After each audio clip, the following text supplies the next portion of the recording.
What's going on, guys? So as promised, I'm going to give you the second list that I've made here for the top redraft prospects to target in 2021. These are all guys, again, from the MLB Top 100 that are going to be up and playing this year, and they have a huge upside, and they're guys that you need to be targeting in your drafts.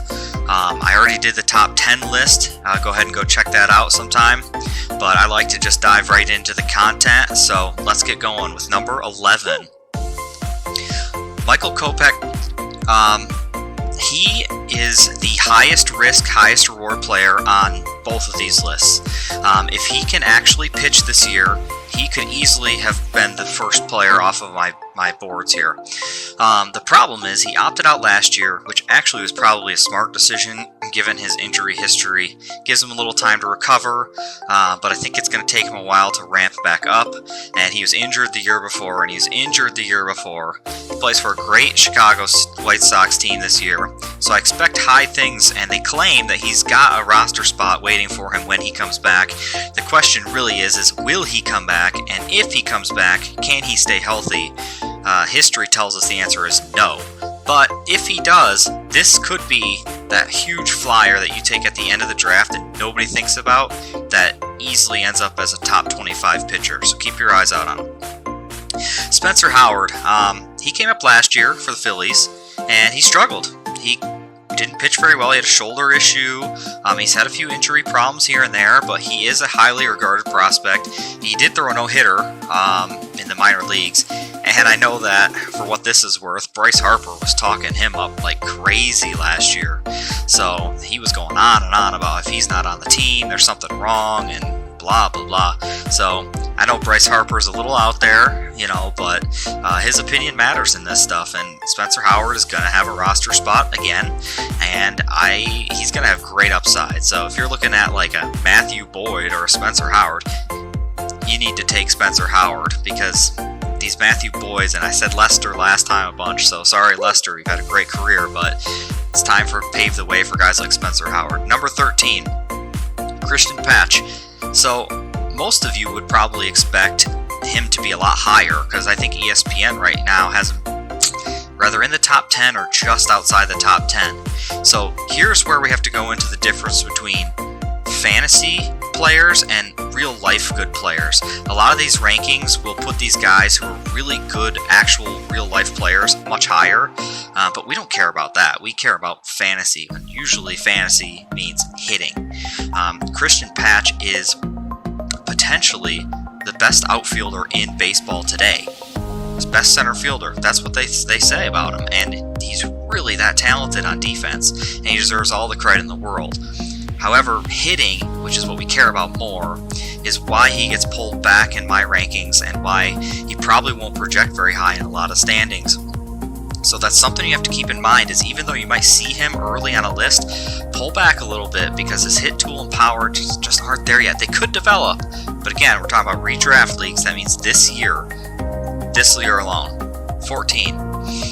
Tristan McKenzie. I liked watching this guy. He's like 6'3", and he weighs 140 pounds. He is the skinniest player I've ever seen, and that counts Chris Sale, who is a twig.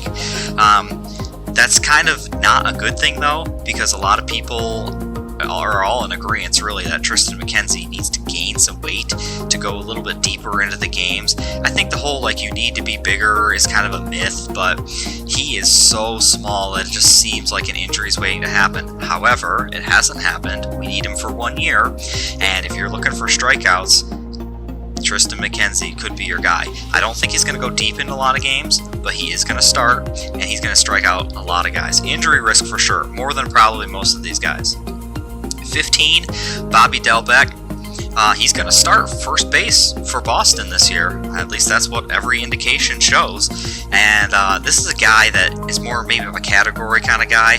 I play more of a points league, so if you're a points league guy, maybe lower him a little bit more on the list. But in a category league, if you're looking for bombs late, you're looking for homers, this is probably going to be a good pick, especially, again, these are the later guys that were taken. Don't take somebody that you recognize. Take Bobby Dalbec, because he's going to hit home runs, and he has so much more upside than all these old-timers.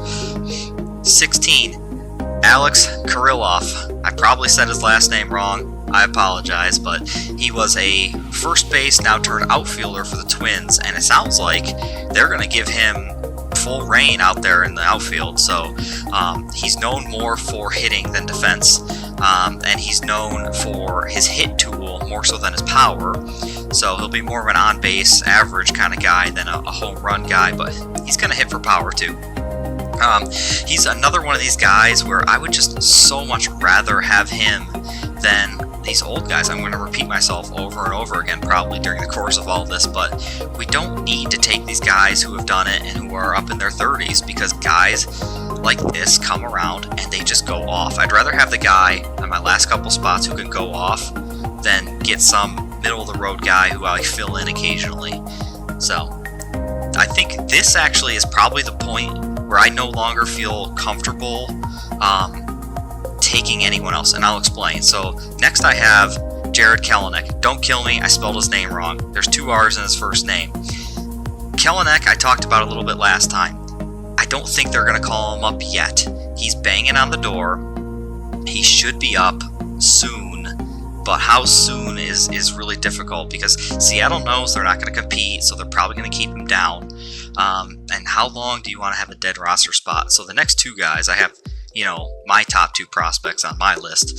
How long are we willing to wait to find out if they can be good for 1 year? Because remember, this is a redraft.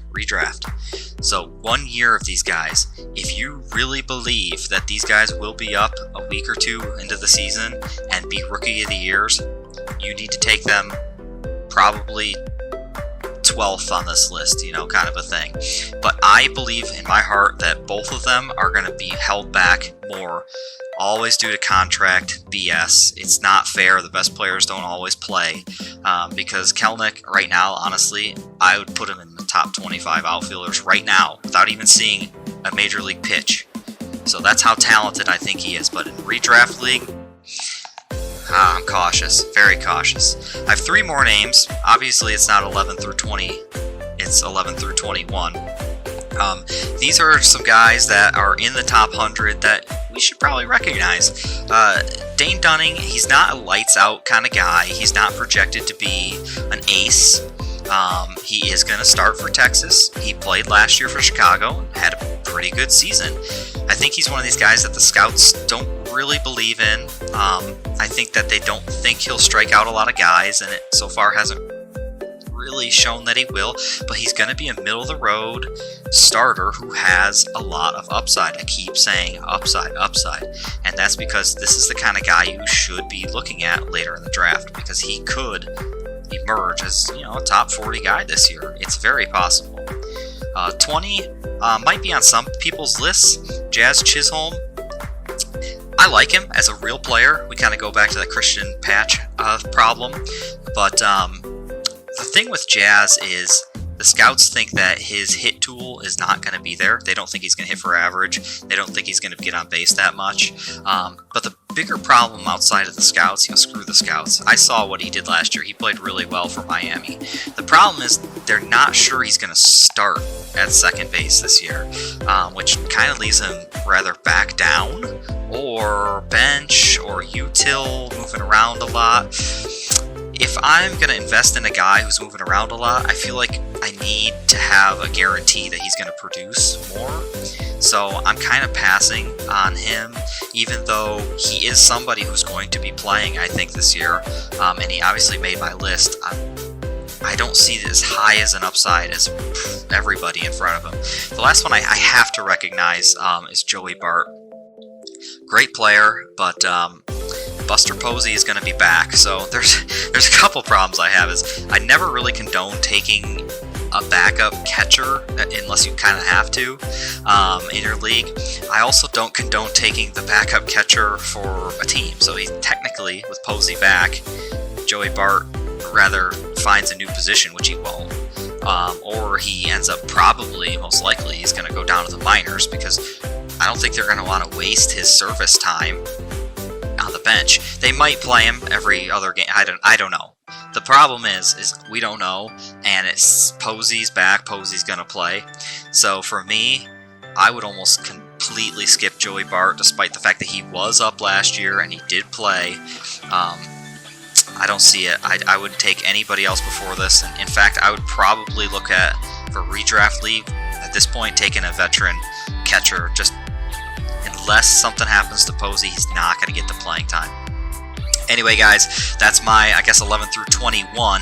After this list, you're getting into actual prospects. I'll probably do a prospect list, like for Dynasty Leagues. Again, this is redraft, so keep that in mind. These guys are the guys that you're looking at for upside late in your drafts over veterans, because those guys are old. We don't need them anymore.